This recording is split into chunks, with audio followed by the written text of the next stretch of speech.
Hello, guys. What's up? So, before we get into the episode, there's it sounds like there's some problems with the mic I'm using, so I'll try to get that fixed before the next episode.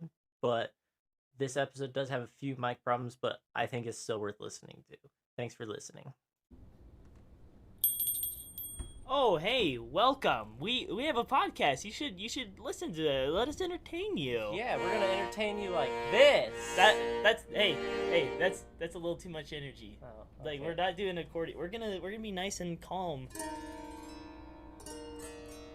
I'm really bad at this.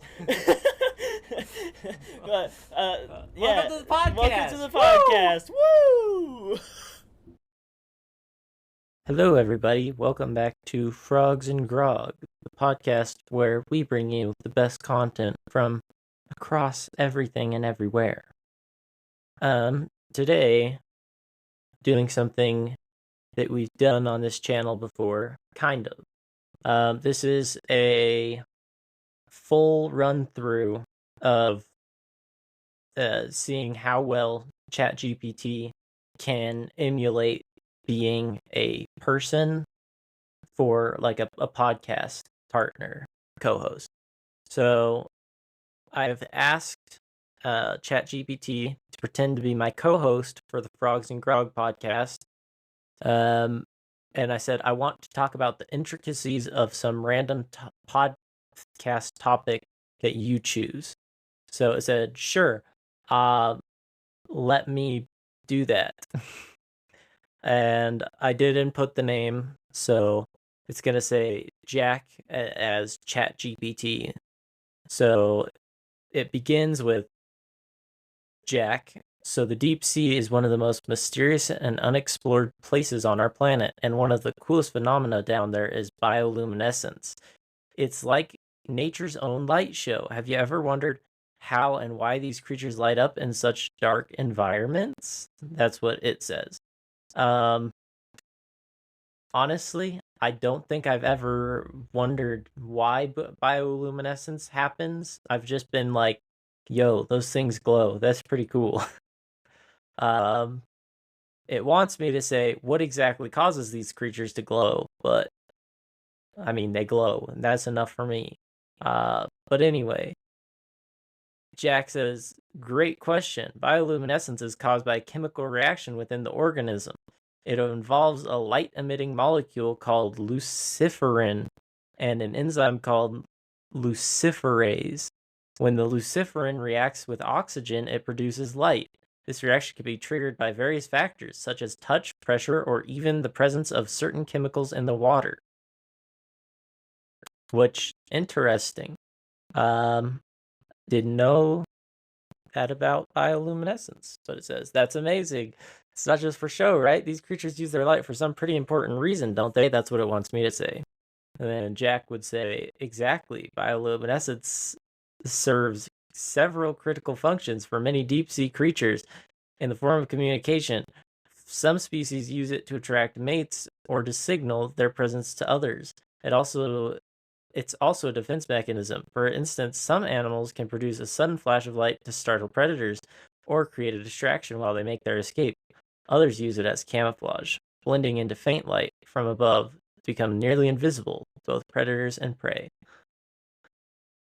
All right, so I think what I'm going to do, because it just continues on like this for a while, I think what I'll do is I'll try to make a new prompt to see if it will follow what I say, and I'll just type out what I say as I'm saying it, and then we'll see how that goes. So I'll be back in literally a second for you. All right, so I've inputted it to kind of follow a conversation script, essentially. So I said, I want you to pretend to be my fellow podcast host and give funny sentence to react to whatever I say, and then let me say something back. So I'll be inputting something, and then it'll try to give me some funny sentence of some sort that I'll read off to you guys, and we'll see how well that works out. So let's start with something about bioluminescence, since that's what it obviously wants to talk about. All right. So, what do you think about bioluminescence? Then let's see what it says. I think bioluminescence is nature's way of saying, "Who needs a flashlight when you can glow in the dark?" That's pretty witty and funny. All right. I agree. And we'll see what it says if we just do basic inputs. Absolutely. It's like nature's very own rave party. Just add water and a few jellyfish. True. Let's put speaking of raves, what is your favorite type of rave music? It says, "Oh, I'm all about that techno beat. It's like my heart gets a free cardio workout. How about you?" I'll just put, "I like loud music."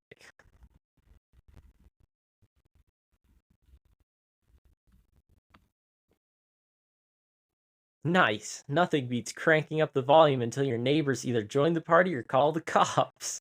What's your go-to jam for those eardrum shattering sessions? I'm just gonna write something about police sirens. I love hearing the sound of police sirens. It says, a true connoisseur of chaos.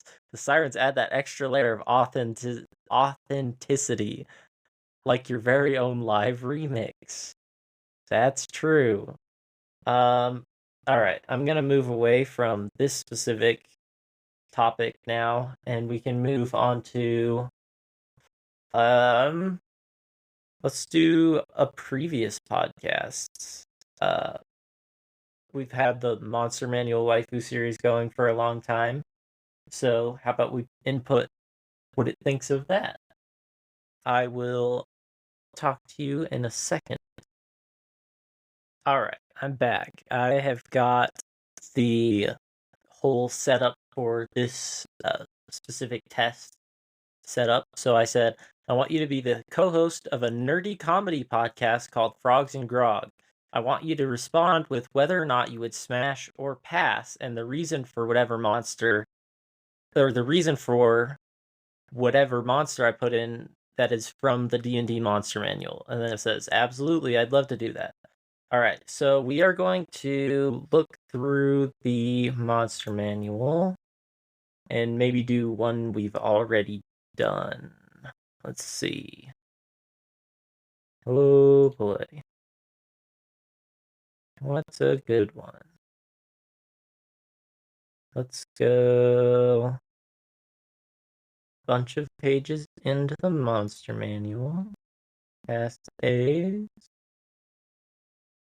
Alright, I've got one. Let's just do the hag. I'll type in, what about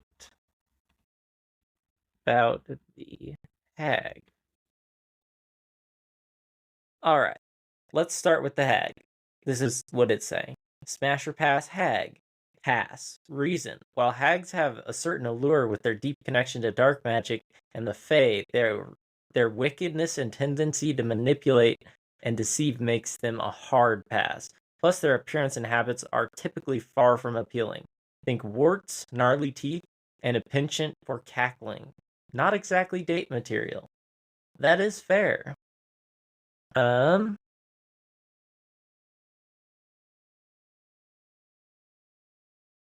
Let's go to another one.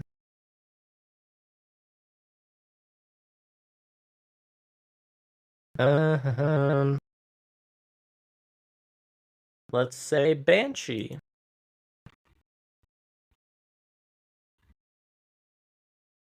Okay, smash or pass. Banshee. pass. Reason, as hauntingly beautiful as Banshee's appearance might be, their tendency to wail and bring deathly omens wherever they go doesn't exactly make for a great romantic partner. Plus, there's the whole terrifying visage of death thing to consider. It's a pass from me on this one. That's a pretty good reason. Let's put in Devil. Smash or pass. Devil, pass. Reason, devils may have a certain charm and charisma, but their alignment towards evil and their penchant for soul deals makes them less than ideal romantic partners. Plus, the risk of eternal damnation doesn't exactly make for a stable relationship. Gotta pass on this infernal romance. Fair enough. Alright, we'll do one more, and then we can swap around what we're doing with this ChatGPT. What's one that ChatGPT might actually say yes to, is my question. Maybe a dark elf? I'll put in a drow. Okay, smash or pass. Drow. Smash. Reason. Drow, with their striking appearance and complex society, have a certain allure. While their culture may be steeped in darkness and treachery, individual drow can break away from those stereotypes and be fascinating companions. Just be prepared for the roller coaster of drama and intrigue. Alright, so we got ChatGPT saying they would smash, but most of them, it's a pass. Alright. I'm going to come up with a new prompt thing to see if, based off of our old episodes, to see what ChatGPT would say versus an actual co-host. Be back. Alright, everybody. I'm back for probably the final time of this episode. It's going to be a little bit of a shorter episode, but I think that's fine. The last input I did for ChatGPT was I said, you are a podcast host for a podcast with under 10 followers. By the way, still have the option up whenever we hit 10 followers, we'll post ourselves on WikiFeed. But continuing with the prompt, make a crazy stretch goal with a punishment for the hosts of the podcast once that goal is reached. The podcast, I just explained a little bit about our podcast. Okay, so it says, welcome to our podcast where we roll the dice and roll with laughter. Now, I know we're a humble podcast with just a handful of followers, but I've got a wild idea that might just catapult us into the realm of podcasting greatness. Now, the thing that it says, this is me talking genuinely, we will for sure do if we reach this stretch goal. This is a real offer for you listeners, so share with your friends, and we will make this a legit thing that we do. Okay, this is what it says. Here's the plan. Once we reach the milestone of 1,000 followers, we're going to embark on the ultimate D&D adventure. But here's the twist. We're going to do it in real life with our own homemade costumes, props, and special effects. Picture this. Our podcast hosts transformed into the characters from our favorite campaigns, complete with foam swords, wizard robes, and maybe even some questionable DIY elf ears. But that's not all. Oh no, my dear listeners. For every hour we spend on this epic D&D adventure, we'll be subjecting ourselves to a punishment chosen by you, our loyal fans, from eating bizarre food combinations to enduring embarrassing challenges. Nothing will be off limits. So, spread the word, rally your friends, and let's make this crazy dream a reality. Together, we'll roll the dice, laugh until our side ache, and maybe, just maybe, become legends in the world of podcasting. Well, that's all for today, folks. And stay groggy, and I'll see you in the next one. Leaving so soon. Hope we see you next time.